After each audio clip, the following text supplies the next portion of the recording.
Shifting gears. Winners and losers of the Q1 2026 auto market. The first quarter of 2026 has proven to be a period of intense volatility for the automotive industry.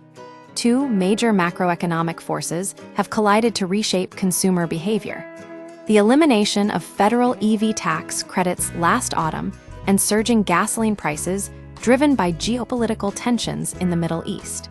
As consumers navigate the choice between expensive electric models and increasingly costly internal combustion engines, the sales data from the first 3 months of the year reveals a stark divide between traditional segments and the electric transition.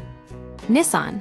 A tale of two segments. Nissan's quarterly performance highlights a significant shift in consumer preference toward larger, more rugged vehicles. While the brand's overall car sales plummeted by 38%, its SUV and truck divisions acted as a vital lifeline, growing by 16%. The growth drivers: the midsize Frontier plus 48% and the Pathfinder plus 45% emerged as the clear leaders, followed by steady gains from the Armada plus 18%, Kicks plus 16%, Rogue plus 13%, and Murano plus 9%. The EV struggle. Despite the launch of a much-improved third-generation model late last year, the Nissan Leaf saw a staggering 71% decline, with only 668 units sold.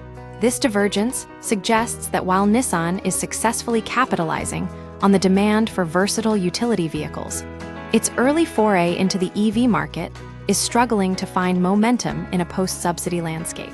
Stellantis. The electric slump. While Toyota's electric lineup continues to show strength, Stellantis is facing a difficult transition.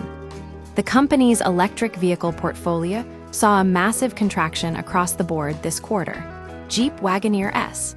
Sales collapsed by 93%, with only 175 units sold compared to 2,595 in the same period last year.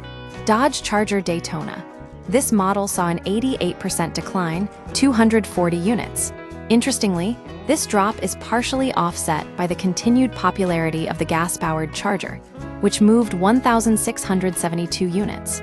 Fiat 500e. The niche electric model saw an 85% drop, finding only 68 buyers. The data indicates that for Stellantis, the transition from internal combustion to electric is meeting significant resistance, particularly as consumers weigh the high cost of EVs against the availability of familiar gas-powered alternatives. General Motors. A broad decline. General Motors faced a challenging start to the year, with all 4 of its major brands reporting losses. The decline was most pronounced within the Buick brand, which saw a 33% overall drop in sales. The struggle for Buick appears closely tied to its global supply chain and manufacturing locations. Buick Envision, China-built. Sales fell by 71%. Buick Encore GX, South Korea-built. Sales fell by 36%. Buick Envista, South Korea-built. Sales fell by 10%. Buick Enclave, US-built, saw a more modest decline of 3%. In response to these headwinds, Buick has signaled a strategic shift by committing to manufacture its next-generation compact SUV within the United States, likely aiming to stabilize its supply chain and appeal to domestic buyers. The Q1 2026 results underscore a market in flux, where the loss of EV incentives and rising fuel costs are driving consumers back toward traditional SUVs and trucks, leaving many manufacturers' electric ambitions in a period of significant contraction.